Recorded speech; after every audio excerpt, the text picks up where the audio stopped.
What is traditional Chinese medicine, and how can Chinese herbal soups help you heal and boost immunity?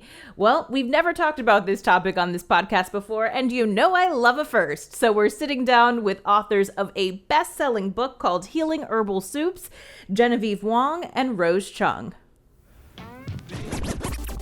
Our physical, mental, and emotional health is not just a want, it is a need for happy lives and prosperous businesses. Lift You Up is the podcast where we share inspiring health stories from business owners who are fulfilling their purpose to live their healthiest lives and helping you do the same.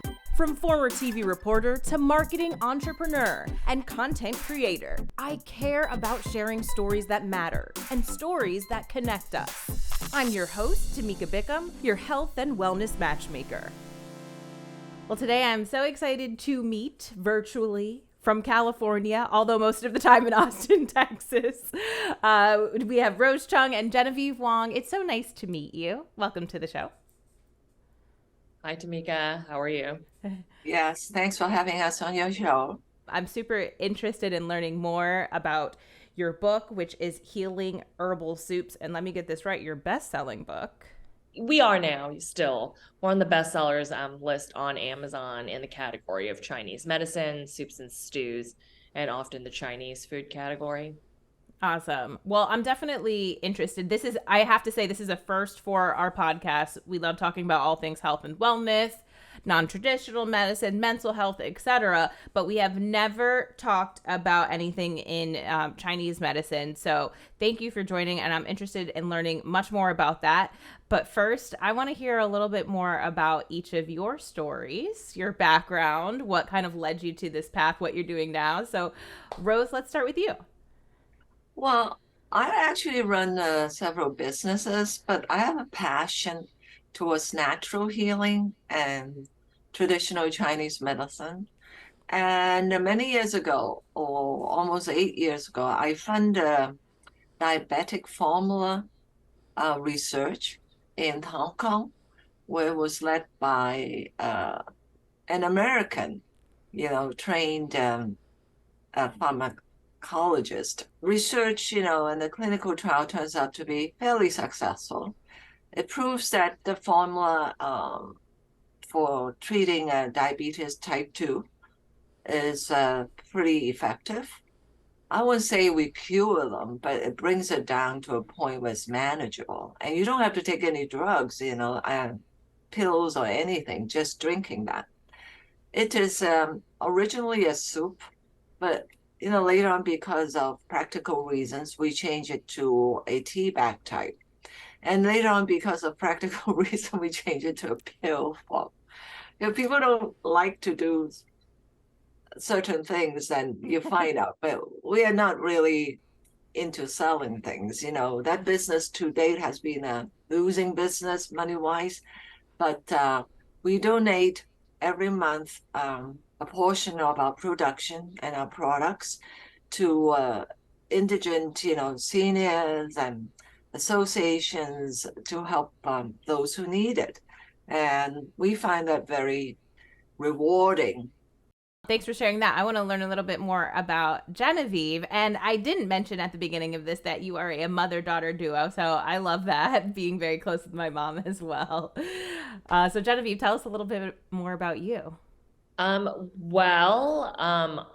pretty big herbie. I study a lot of functional herbs, like core herbs that are local herbs, actually. But I first became involved in traditional Chinese medicine, I guess, when I was 13. I had several bouts of bronchitis, and I was not getting better, and bronchitis developed into asthma.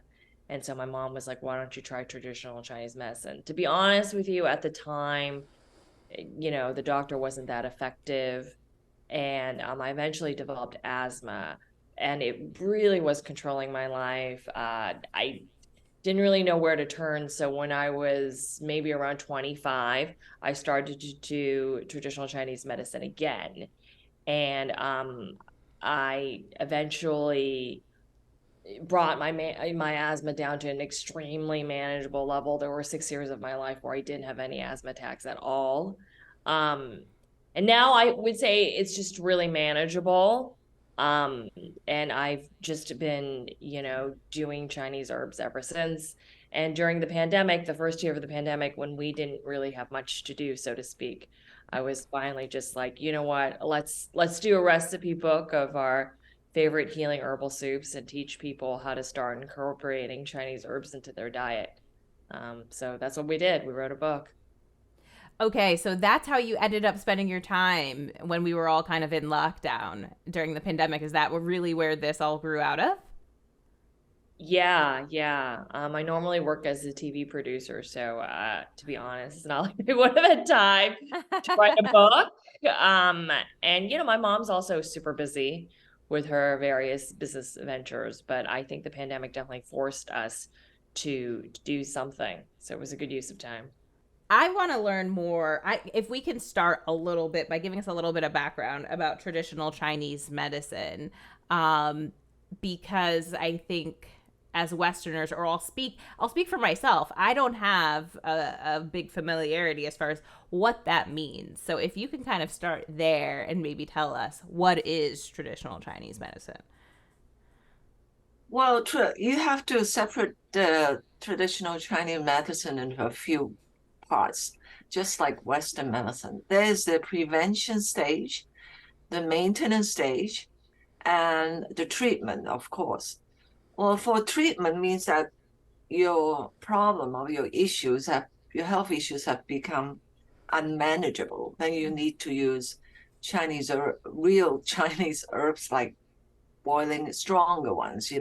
So that you need a traditional help, from a TCM, which stands for traditional Chinese medicine practitioner. And the herbs that we cooked for that is a concoction. It's very bitter and it smells bad, but that's for treatment. Okay. But at the prevention and the after treatment maintenance, you can have lighter stuff and it can be tasty. That's why we thought we should write it in a book, tell people what to do,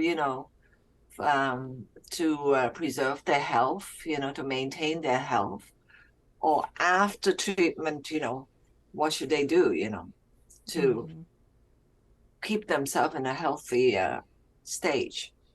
Yeah, if you go to, like, for people who've never tried traditional Chinese medicine before, basically you go to an herbalist, they take your pulse and they learn all sorts of things about you from your pulse, and they look at your tongue, for example. They know what you're sick with, essentially, based on that, and they come up with a personalized herbal formula that's just for you, and then you go home and boil it. That's the herbal concoction. And if you need acupuncture, they'll give you acupuncture. If you need cupping, they'll give you cupping. If you need moxibustion, they'll give you moxibustion as well. There's other things that they can do for you on top of giving you the herbs.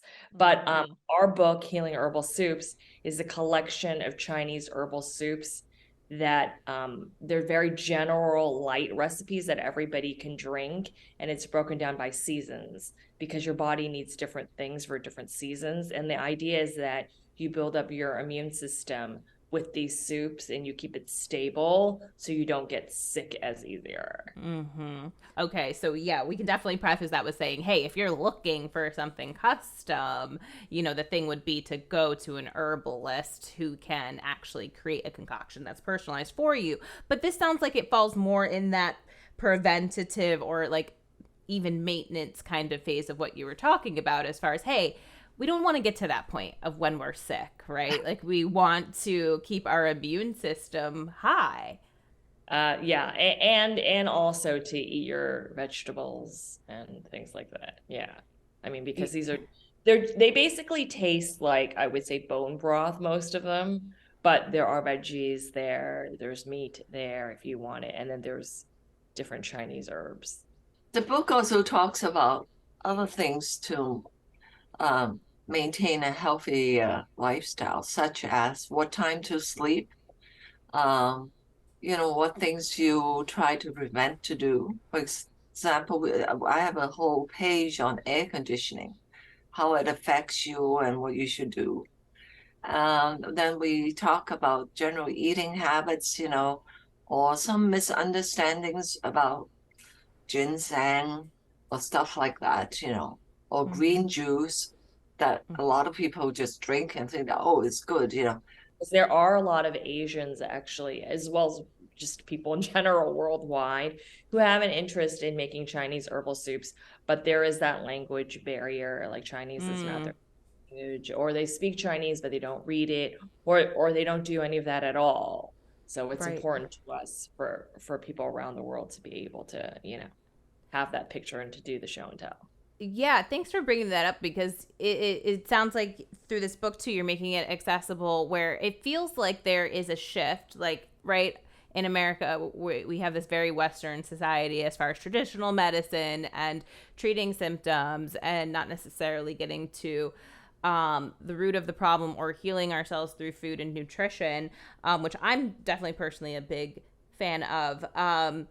And looking for those types of solutions. It seems like, where you mentioned acupuncture, cupping, like, our Western society has kind of like pulled out these different aspects of traditional Chinese medicine and made them accessible. But like also the herbs are a part of that healing, it sounds like, as well. Why do you think people, and I'm just assuming, but maybe people aren't quite gravitating or like leveraging the benefits of Chinese herbs as much as maybe some of those other practices? Well, I think if you're exposed to something that you're not familiar with, foreign, it's natural to have a kind of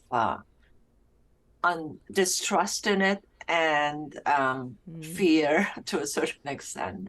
We thought of all that, and so in our book of herbs, the things we cook, not only we have some of the common veggies that the Western world is already familiar with, we also use a lot of flowers in it. So, flowers, people are not scared of flowers because your idea of flowers is always something very beautiful, right? Right. And then we use leaves, like persimmon leaves, the persimmon tea, you eat the fruit, the distress goes away and your confidence level rises. And you think, oh, I'm eating lily bulbs, I'm eating chrysanthemum flowers, I'm eating persimmon leaves. You feel like you're in a fairy or something that What you is that watch. picture? What is that picture we're looking at? This is our flower tea. I just want to show it to the people out Yeah. there. So you'll see there's actually like rose buds, like roses here, So there's like a few different types of flowers. So you make a tea like with this for stress. We also introduce a lot of teas because soup is a slightly more cumbersome way of cooking. Tea is 5 minutes and everybody is very busy. And a fresh smelling flower tea, seeing the flowers all over makes you want to drink it. Are there easy, fast, or like efficient ways to go about making soups? But yeah, look, the idea of the book is you just throw a bunch of ingredients together with the herbs, and then you put in X amount of cups of water and you do low heat or whatever it is, or you can even use would say more of a slow cooker, the automatic Slow cooker, yeah. Yeah. Those, and then that's it. You just step away. Keep an eye on the fire. Yeah. But I do want to talk a little bit more about the benefits and some examples that you do have to share around, infusing these herbs into our soups or teas.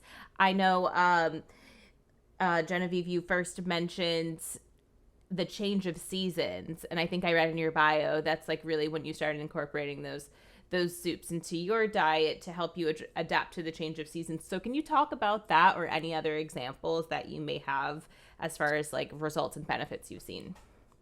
Right. Here's visuals of our spring soups, and we have like a list of spring soups that you can make right here. Mom, do you have a personal favorite? Well, I just want to throw in something very simple. We have an artichoke soup with pork and apricot kernels. This is an easy one.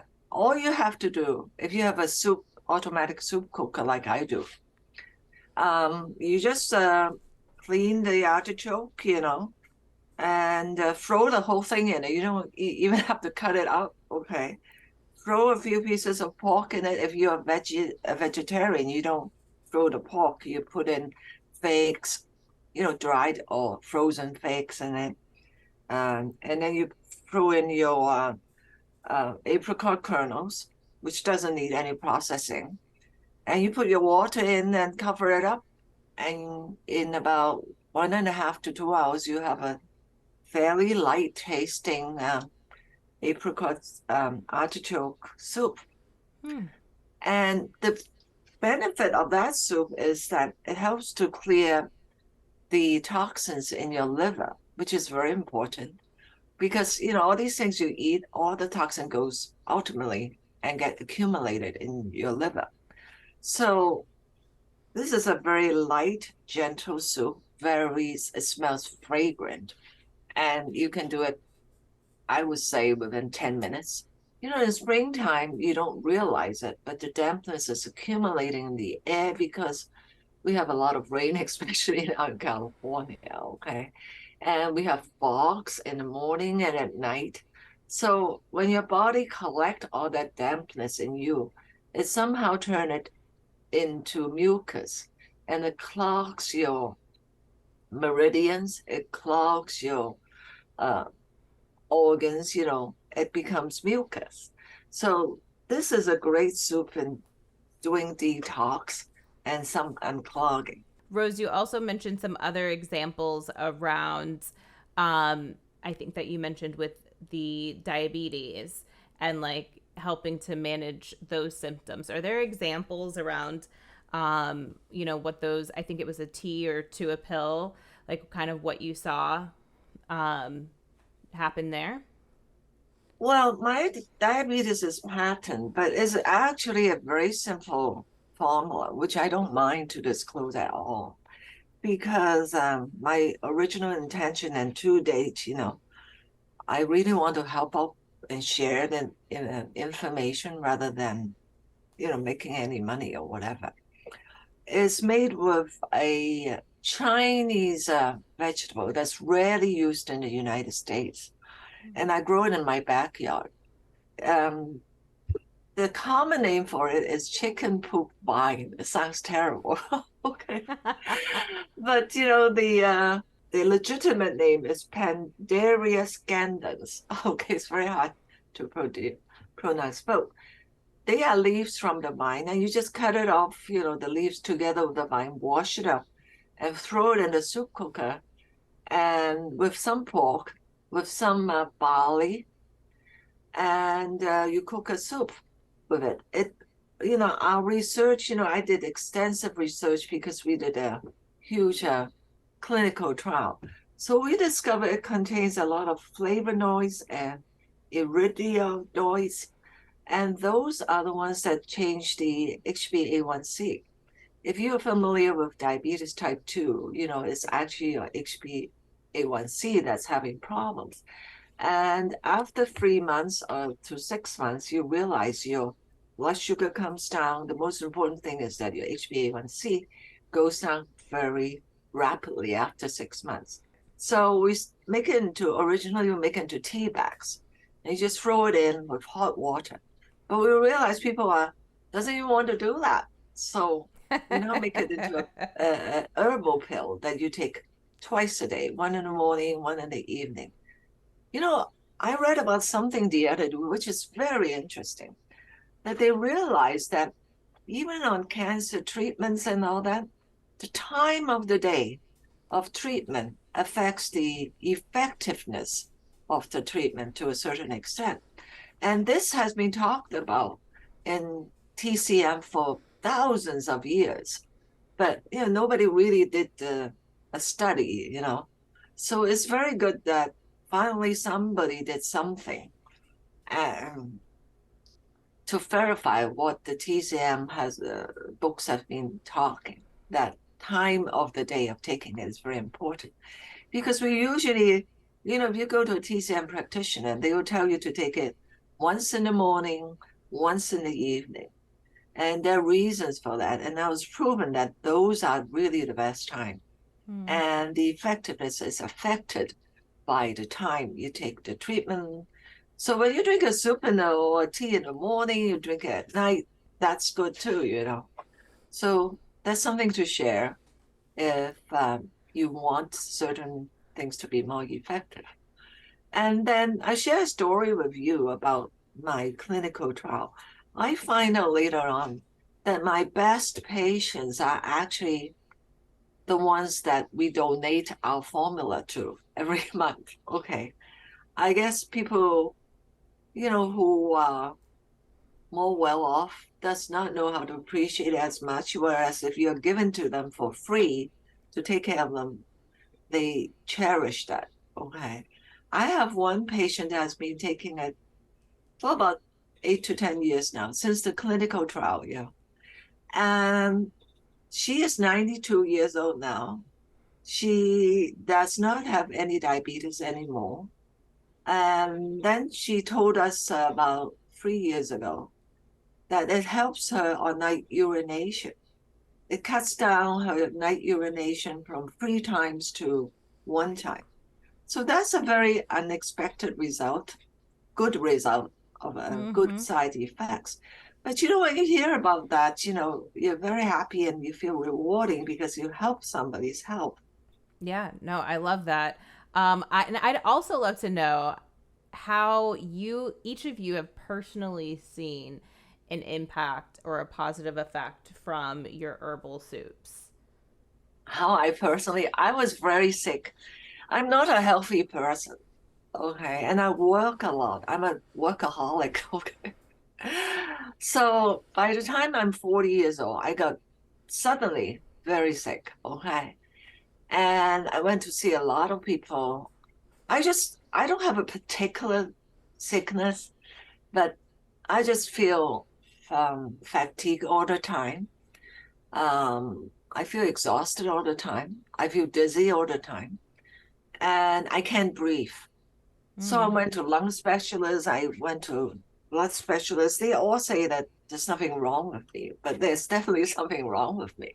Right. So until I found a very, very good TCM specialist, and his name is Dr. Cheung, I have to compliment him because he helped me back on my feet with traditional Chinese medicine.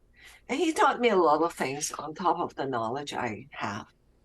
I could be talking about all these soups now, but before I was 40 years old, I only have so much time to do it, because I was so busy. And then after that one time, I was sick for a year and a half until I met my miracle doctor. So I can't even drive. I have to take a bus because I feel too dizzy all the time. And one of my girlfriends came from out of town to visit me and say that. And I called another girlfriend and said, you have to come and see Rose. She's going to die.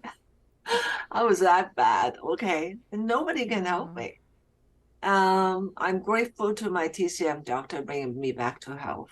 My mother actually has cancer from many years ago. My mother passed away.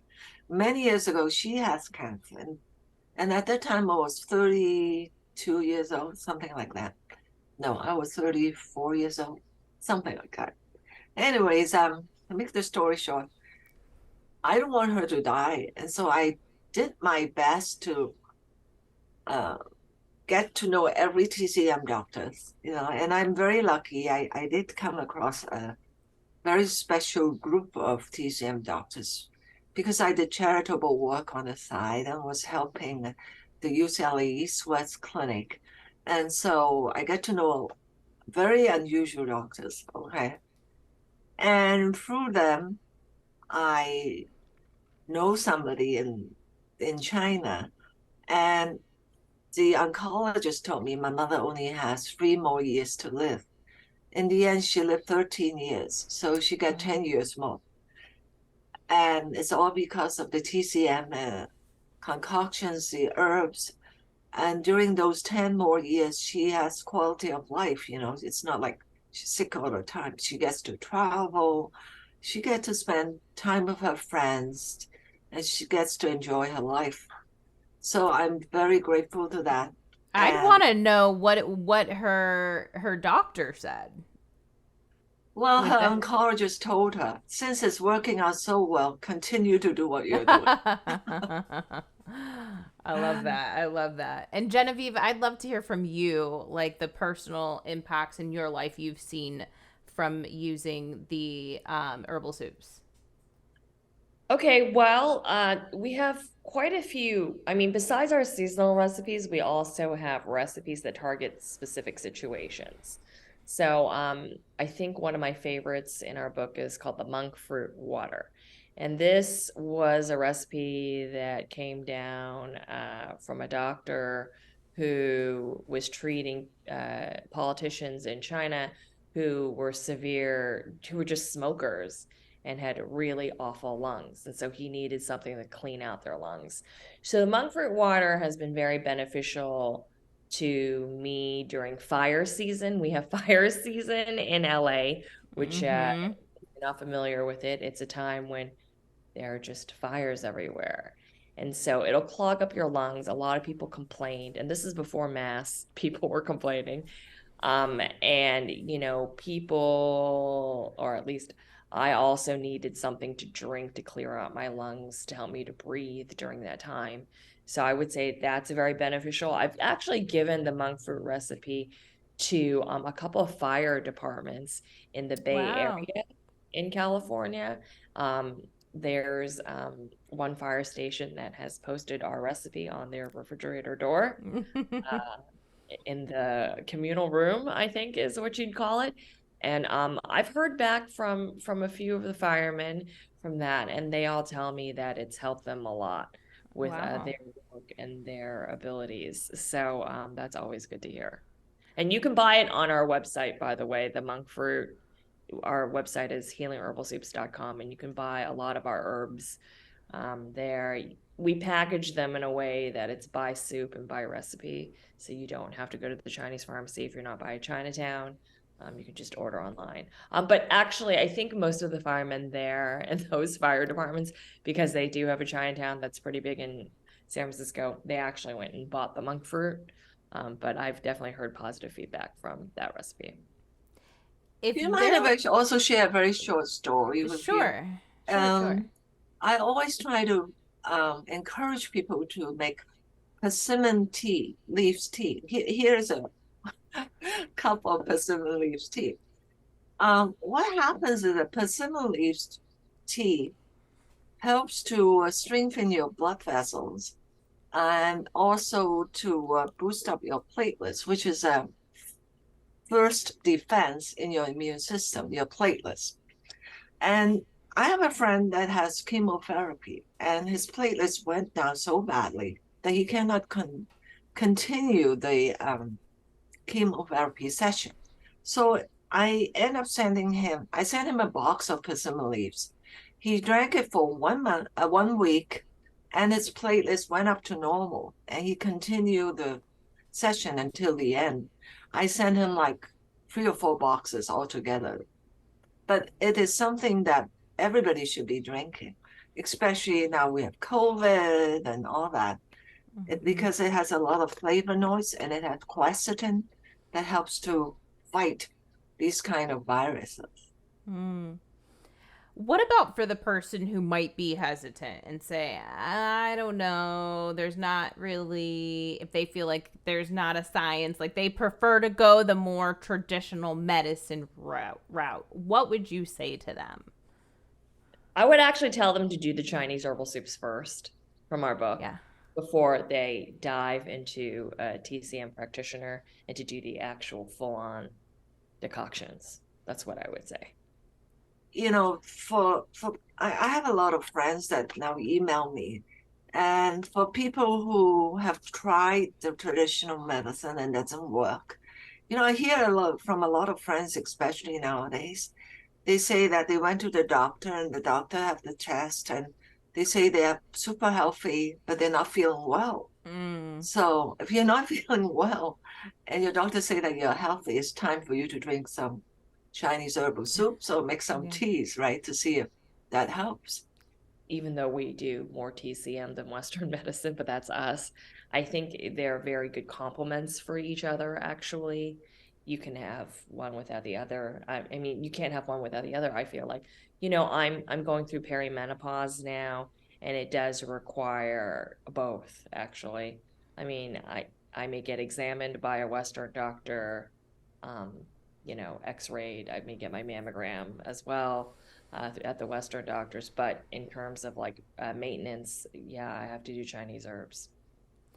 So I always like to kind of wrap things up with a health tip, health, wellness, whatever that is for you, something actionable that we can leave the audience with, something that you do maybe every day for your own health and wellness to kind of show up as your best self. Genevieve, we'll start with you. What would you say that thing is? Practices. I do a lot of sound toning. I do. There are sounds that you can make to strengthen your organs. So, I do healing sounds. That's very Chinese. Like there's sounds for your heart, sounds for your lungs, and you just kind of make them over and over again. Okay, so if the audience is interested in trying that out, how can they, is there, like, can we go on YouTube? Like, what can we do? The interesting thing about doing healing sounds is there are like qigong sounds. You can really tell like where you are sick, just based on whether or not you're able to make the sound. So I think that the best place to go. So there's one in English that I think is great. It's theconsciouslife.com/six SIX-healings-sounds.htm. And on there's actually a gentleman who has written up how the six healing sounds work, and he actually gives like audio samples of how to make different sounds for each organ. So I think that's a good reference source if you speak English. Yes. Yeah, absolutely. I because learned I may something be new. off pitch. Okay. Fair enough. Rose, what's something for you that you do every day for your own health and wellness? Well, my routine now is that I drink goat milk every day, and that's very easy to do, And I eat a special kind of congee cereal, which contains a germinated brown rice. Germinated brown rice means that those are rice ready to sprout into shoots. So it contains an unusual amount of very special vitamins and minerals in it that helps your body. And it's very easy to absorb even by patients in hospitals that doesn't have appetite. So I've been doing that for 2 years now, and it helps me. But you can buy germinated brown rice online from some organic stores and all that. So I strongly encourage people to try it out. And you can make it into a drink, a very tasteful drink. I have learned so much on this episode, let me tell you. Lastly, let me ask you, Genevieve, tell us where we can find the book, learn more about you, connect with you, website, all the things. Okay, thank you. So you can learn more about our book at healingherbalsoups.com. You can buy our book in a lot of countries, actually. US, UK, India, Singapore, Down Under, Australia. We're available on Amazon in America, as well as Barnes and Noble. If you just Google Rose Cheung, my mother's name, Cheung, and Healing Herbal Soups, her name or my name is harder to spell. Our book will just pop right up, and the full title is Healing Herbal Soups, boost your immunity and weather the seasons with traditional Chinese recipes. We're on Instagram, we're on YouTube, we're at Herbal Soups if you want to follow us on Instagram. We're also on Facebook as well. We do monthly blogs, and we do free recipes. So, feel free to come to our website once a month for that. And yeah, we do a lot of tips as well. And our readers actually write us a lot, believe it or not, which is always shocking to me. And they share videos with us as well. And we always respond. I love that. I love that. Well, that's a lot of resources, a lot of places for people to find you. So we'll make sure to link all of that below in the show notes so everyone can find you easily, check you out, find the book. You've given me a lot to digest. No pun intended there. Yeah. But I really enjoyed this. I've learned so much. So this is like opening up a whole new area. Any final thoughts before we go? Thank you very much for having us on the show. And I hope that our sharing of our ideas will help your health and make you have a better lifestyle and be happy and be healthier. That's what it's all about. And another thing is like, our soups some of the recipes are very common. They've been passed down generations among Chinese people. So if Chinese people can do it, I think so can you. Absolutely. Absolutely. Great point. Genevieve, Rose, you both have been totally amazing. Thank you so much for this conversation. And I'm sure I will connect with you again soon. Thank you. I always love learning something new on this podcast when it comes to our health and wellness and the storytellers behind it all. I hope you enjoyed learning just a little bit more about traditional Chinese medicine, as well as how these herbal soups can help boost your immunity and also transition in between the seasons. So make sure you go below, find out more about the book, the authors, all their contact information is below in the show notes. And hey, if you're not already, make sure you're connected with me as well. I don't know why you're not. I'm all the places. You can find me on Instagram, Facebook, LinkedIn. I'd love to connect with you there, and also subscribe on YouTube. You know why? Because we come back with new podcast episodes every other week, and I'd hate for you to miss out. So before we see you back in 2 weeks, because I'll know I'll see you then, stay happy, stay healthy.